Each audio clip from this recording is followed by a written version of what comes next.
السلام علیکم ورحمت الله وبرکاتہ. زه یم ستاسو ورور ولی الله یو ځل بیا د پښتو ټک یوټیوب چینل له طرف نه ستاسو په خدمت کې حاضر یم. قدرمنو باندې ویډیو کې به زه تاسو ته راوښیم چې څنګه کولی شئ تاسو چې خپل په موبایل کې د کمپیوټر په شانتي ماوس انسټال کړئ. مطلب خپل موبایل تاسو د کمپیوټر په شانتي استعمال کړئ، په هغې کې تاسو داسې سیټینګ وکړئ چې بالکل خلک ورته حیرانه پاتې شي. مطلب د کمپیوټر د ماوس په شان دی، هغې کې تاسو خپل سیټینګ چې دی هغه انسټال کړئ. نو قدرمنو ویډیو تر اخره وګورئ، ویډیو سکپ کوئ. خو دې نه مخکې تاسو ته زه وډیکیشن راز کومه که تر اوسه پورې تاسو زموږ پښتو ټک یوټیوب چینل نه سبسکرایب کړی، سبسکرایب کړئ او خوا کې د غنټې نشان هم کلیک کړئ چې زمونږ نوې ویډیوز تاسو ته په وخت باندې دررسي. نو ملګرو دې لپاره به تاسو ته د اپلیکیشن ضرورت وي، هم د دغه اپلیکیشن لینک موږ تاسو ته خپل یوټیوب چینل په ډسکرپشن کې درکړی دی.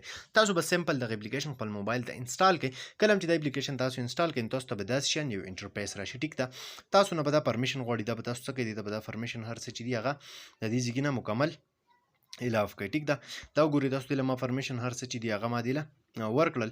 صحیح ده، دا وګورئ تاسو مکمل پرمیشن به تاسو ته دې ځای نه دی ورکړئ. دلته کې دا آف دی نو دا به تاسو آن هم کوئ. ټیک ده، دا وګورئ دلته کې دا به یو پرمیشن غواړي ستاسو نه، نو دې له به راشي دلته کې دا به آف وي، دا به تاسو آن کوئ. ټیک ده، دا وګورئ دا پرمیشن شو، دا دې ته موږ څه کو الاف کو.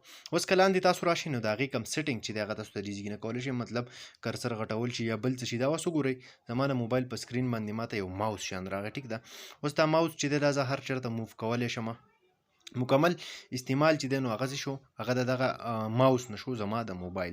ټیک ده، دا وګورئ زما په دې موبایل په سکرین به تاسو ته یو ماوس چې دی هغه راښکاري. ټیک ده، چې تاسو په دې طریقه دغه ماوس سیټینګ چې دی هغه کولی شئ او هغه تاسو د دې ځای نه مکمل سیټ اپ چې دی د هغې کولی شئ. صحیح ده، دا وګورئ دغه شانتې سمپل اولنی تاسو نه به دا پرمیشن غواړي. دغه پرمیشن نه بعد به بیا تاسو څه وکئ چې کله دې له تاسو پرمیشن ورکو نو بیا به تاسو دغه ماوس چې دی دا استعمالوئ.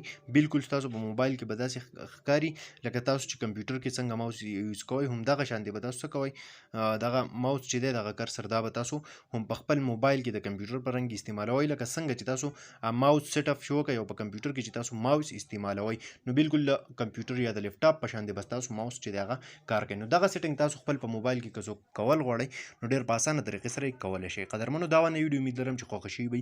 که خوښه شوي وي لایک یې کړئ، چینل سبسکرایبول مه هېروئ، ملګرو سره یې شیر کړئ. تر بلې ویډیو د خپل ځان ډېر زیات خیال ساتئ. د خدای په امان.